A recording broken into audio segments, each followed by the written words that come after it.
Hello everyone. तो आप सब कैसे हैं? आपका स्वागत है आपके YouTube channel LGI study group में। तो जैसा कि आपने थंबनेल देख ही लिया है, वह UNO यानी कि संयुक्त राष्ट्र संघ के बारे में आज हम विस्तृत रूप से चर्चा करेंगे। तो आइए कुछ सवालों के जवाब ढूंढते हैं हम।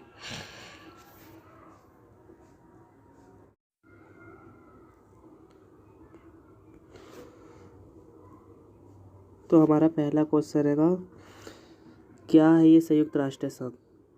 दूसरा क्वेश्चन है, कैसे या किन कारणों से बना संयुक्त राष्ट्र संघ?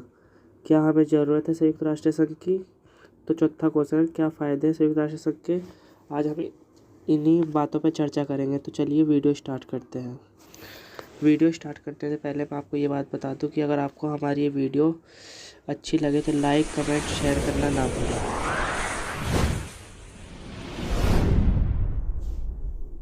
तो हमारा पहला ही क्वेश्चन है, संयुक्त राष्ट्र संघ की ज़रूरत हमें क्यों पड़ी और ये किस लिए स्थापित किया गया? तो प्रथम विश्व युद्ध के दौरान 1914 से लेकर 18 तक जो है प्रथम विश्व युद्ध चला। प्रथम विश्व युद्ध के अंदर कई देशों में अशांति फैली, तो कई लोगों की सरकार को लगा कि कोई एक ऐसा संगठन होना चाहिए जो सभी देशों पे एक नियंत्रण बनाए रखे। तो इसके लिए लीग ऑफ नेशन की स्थापना की गई। 10 जनवरी 1920 को लीग ऑफ नेशन की स्थापना की गई। लेकिन लीग ऑफ नेशन के बनने के बाद भी दूसरा विश्व युद्ध हो गया, तो इनको लगा कि कई इसके अंदर और भी बदलाव होने चाहिए। तो इस लीग ऑफ नेशन में कई और बदलाव करके इसका नाम बदल के संयुक्त राष्ट्र संघ यानी कि यूनाइटेड नेशन नाम रख दिया। तो इसका नाम अमेरिका के राष्ट्रपति फ्रैंकलिन डी रूजवेल्ट द्वारा प्रदान किया गया था। तो अब हम आते हैं अब दूसरे पॉइंट पे। संयुक्त राष्ट्र संघ यानी कि UNO की स्थापना 24 अक्टूबर 1945 को हुई थी। इसीलिए 24 अक्टूबर को संयुक्त राष्ट्र दिवस मनाया जाता है।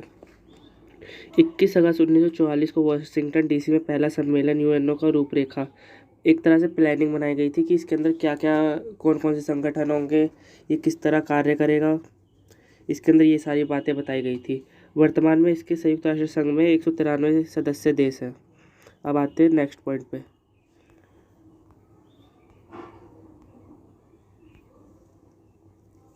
24 अक्टूबर 1945 को भारत इसकी सदस्यता प्राप्त कर लिया था। तो जैसे ही ये बना था उसी दौरान भारत ने अपनी सदस्यता तो आरंभ में इसके 50 सदस्य देश थे, लेकिन 51वां जो देश था वो पोलैंड बना। 50 कंट्रीज देश ने 26 जून 1945 को ही चार्टर पे हस्ताक्षर कर दिए गए थे। जो उसका कोई चार्ट था उसी पे हस्ताक्षर कर दिए गए थे कि मैं इस UNO में भाग ले रहा हूँ। संयुक्त राष्ट्र संघ का मुख्यालय न्यूयॉर्क शहर में स्थित है, मेंटाना द्वीप पे। ये बहुत मोस्ट इम्पोर्टेंट क्वेश्चन है फ्रेंड्स। संयुक्त राष्ट्र संघ का मुख्यालय 17 एकड़ जमीन पर बना हुआ है, जो एक रॉकफेलर ने दान दी थी। कोई एक जमींदार था वहाँ पे जो उसने दान दी थी UNO के लिए। संयुक्त राष्ट्र संघ का मुख्यालय 1954 में बनकर तैयार हो गया था। जो संयुक्त राष्ट्र का संघ का मुख्यालय वो 1954 में बनकर तैयार हो गया था। तो आते संयुक्त राष्ट्र संघ के ध्वज पे। संयुक्त राष्ट्र संघ का ध्वज हल्का नीले रंग का है। तो ये जो दिख रहा है ये हल्का नीले रंग का है, ये इसका ध्वज है संयुक्त राष्ट्र संघ का। इसके अंदर 2 जैतून की शाखा है, ये दिख रही है, ये जैतून की शाखा है फ्रेंड्स। और ऊपर की ओर से खुला हुआ है, ये देखिए फ्रेंड्स, ये ऊपर की ओर से खुला हुआ है इतना हिस्सा। और बीच में विश्व का मानचित्र है, ये पूरे विश्व को समेटे हुए है। इसे यही जो है संयुक्त राष्ट्र संघ का ध्वज है। संयुक्त राष्ट्र संघ की मुख्य भाषा है अंग्रेजी व फ्रेंच, इसकी मुख्य भाषाएं हैं। इसके अतिरिक्त चीनी, रशिया, अरबी, स्पेनिश को भी इसकी मान्यता प्राप्त है। इसकी जो मुख्य कार्यकारी भाषाएं हैं वो फ्रेंच और अंग्रेजी है। आते हैं हम नेक्स्ट पॉइंट पे। आते इसके संयुक्त राष्ट्र संघ के अंग, ये बहुत महत्वपूर्ण है, ये कभी कभी आ जाता है पेपरों में। महासभा, पहला है महासभा, दूसरा है सुरक्षा परिषद, तीसरा आर्थिक व सामाजिक परिषद, चौथा है प्रन्यास परिषद, और पांचवा अंतर्राष्ट्रीय परिषद, और छठा है सचिवालय। अगर आपको इसकी PDF चाहिए तो मैं आपको टेलीग्राम ग्रुप में डाल दूंगा। तो हमारा फर्स्ट पॉइंट है महासभा। महासभा सभी देशों के प्रतिनिधि शामिल होते हैं। इसमें जो है सभी देशों के प्रतिनिधि आते हैं और भाग लेते हैं। दूसरा पॉइंट है महासभा की पहली बैठक 10 जनवरी 1946 को लंदन में हुई थी।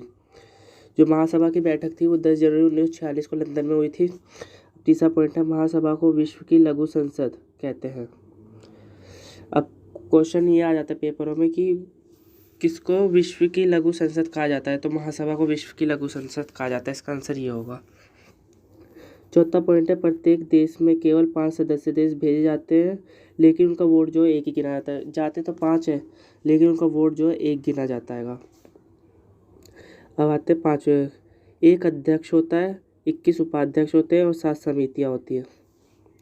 छठा क्वेश्चन है महासभा में वर्तमान अध्यक्ष जो है अब्दुल शहीद।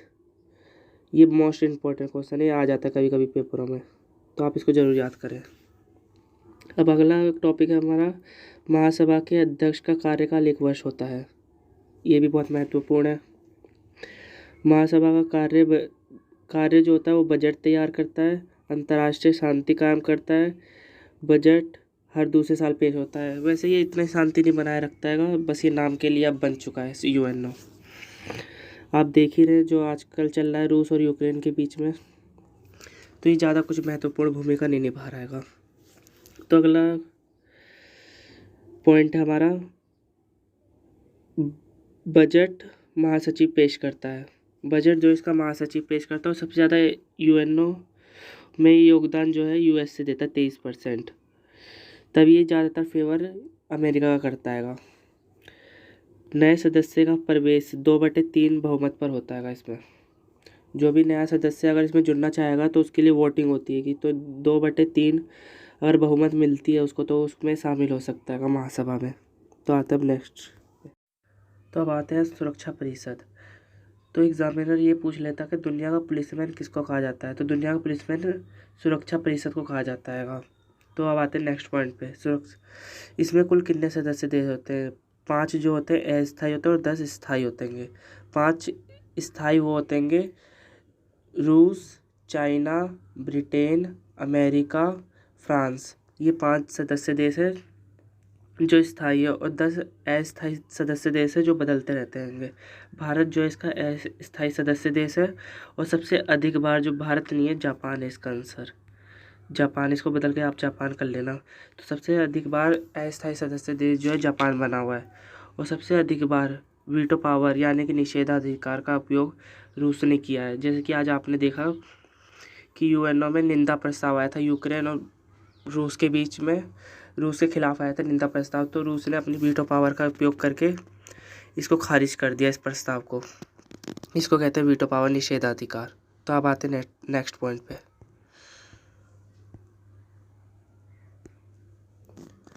तो आता है तीसरा पॉइंट आर्थिक एवं सामाजिक परिषद। इसमें कुछ 54 देश होते हैं। इसका कार्यकाल 3 वर्ष होता है। इसकी बैठक वर्ष में 2 बार होती है। प्रन्यास परिषद, वैसे अब ये इसका हिस्सा नहीं है लेकिन इसका हिस्सा माना जाता है। अभी इसने काम करना बंद कर दिया लेकिन अभी भी ये हिस्सा है 1954 के बाद। 1954 के बाद ये काम करना बंद कर दिया लेकिन ये अभी भी इसका ये हिस्सा है। अब आते हैं नेक्स्ट पॉइंट पे। 5वां पॉइंट हमारा अंतर्राष्ट्रीय न्यायालय। इसका मुख्यालय हैग नीदरलैंड में स्थापित है। इसकी स्थापना जो है 3 अप्रैल 1946 को हुई थी। न्यायाधीशों की संख्या 15 होती है लेकिन इसकी जो कार्यवाही है 9 जजों पर भी शुरू हो जाती है। इसमें जो है एक देश के 2 न्यायाधीश नहीं हो सकते। इंटरनेशनल कोर्ट ऑफ जस्टिस में सबसे पहले मुख्य न्यायाधीश जो भारत की तरफ से थे Nagendra Singh. International court of justice में सबसे पहले न्यायाधीश बेनेगल रामाराव। ये मुख्य न्यायाधीश है, ये सिर्फ न्यायाधीश है। तो आप इन दोनों में अंतर समझ लेना। कार्यकाल इसका 9 वर्ष होता है। तो इसके अंदर हिस्सा हमारे भारत के रघुनंदन पाठक भी गए थे और वर्तमान में है दलवीर भंडारी जो अभी 2017 से गए हैं। 2026 तक इनका कार्यकाल है 9 वर्ष तक का। न्यायाधीश महासभा चुनती है। इसके जो न्यायाधीश है वो महासभा चुनती है अंतर्राष्ट्रीय न्यायालय की। तो आते हैं नेक्स्ट पॉइंट पे। लास्ट पॉइंट सचिवालय। तो हमारा लास्ट पॉइंट है सचिवालय। सचिवालय सचिवालय संयुक्त राष्ट्र संघ के दिन प्रतिनिधि कार्य को निपटाता है। तो जो भी कार्य होता है संयुक्त राष्ट्र संघ में, उसका कार्य जो होता है सचिवालय देखता है। सचिवालय का अध्यक्ष महासचिव कहते हैं। सचिवालय के जो अध्यक्ष होता है उसको महासचिव कहते हैं। वर्तमान में इसके महासचिव है एंटोनियो गुटेरेस, पुर्तगाल के। मोस्ट इम्पॉर्टेंट क्वेश्चन, महासचिव का कार्यकाल 5 वर्ष होता है। 5 वर्ष होता है महासचिव का कार्यकाल।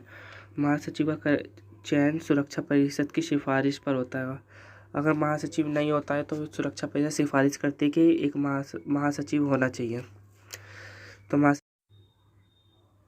यूएनओ के पहले सचिव त्रिगवेली नॉर्वे के थे। यूएनओ के जो पहले सचिव थे वो त्रिगवेली नॉर्वे के थे। हेग हैमरशोल्ड ऐसा महासचिव था जो दुर्घटना में मारा गया, हवाई दुर्घटना में मारा गया, और इसको मरणोपरांत नोबेल प्राइज़ मिला 1961 में। सबसे कम कार्यकाल बुतरस थाली है, थाली, इसको ठीक कर लेना, ये गलत है, थाली है, मिस्र का था। अब आते हैं नेक्स्ट पॉइंट पे। 2001 में यूएन को नोबेल प्राइज़ मिला। 2001 में जो यूएन को नोबेल प्राइज़ मिला। तो हमारा नेक्स्ट है पीस कीपिंग फोर्स। 1988 में इसको नोबेल प्राइज़ मिला। तो भारत और पाकिस्तान के बीच में जो पीओके के बीच में विवाद है या किसी भी देश के बीच में विवाद है, तो ये उसकी देख रेख करता है कि कौन क्या कर रहा है। जब भी इसके बीच में मीटिंग होती है तो ये उधर जाकर बताता है कि कौन क्या गड़बड़ी किया है। इसका ये कार्य है पीस कीपिंग फोर्स। तो अगर आपको ये वीडियो अच्छी लगी तो लाइक, कमेंट, शेयर करना ना भूलें, और ज़्यादा से ज़्यादा स्टोरी लगाएं हमारे चैनल की, और चैनल को सब्सक्राइब करना ना भूलें। अगर आपको ये जल्दी याद करना है तो अभी हमारा एक रैपिड रिवीजन आएगा इसके 2 मिनट बाद, तो आप उसको लेना ना भूलें, जिससे आपको जल्दी याद होगा। और अभी हम एक मॉक टेस्ट ला रहे हैं 20 क्वेश्चन का, तो आप उसको भी लेना ना भूलें। धन्यवाद।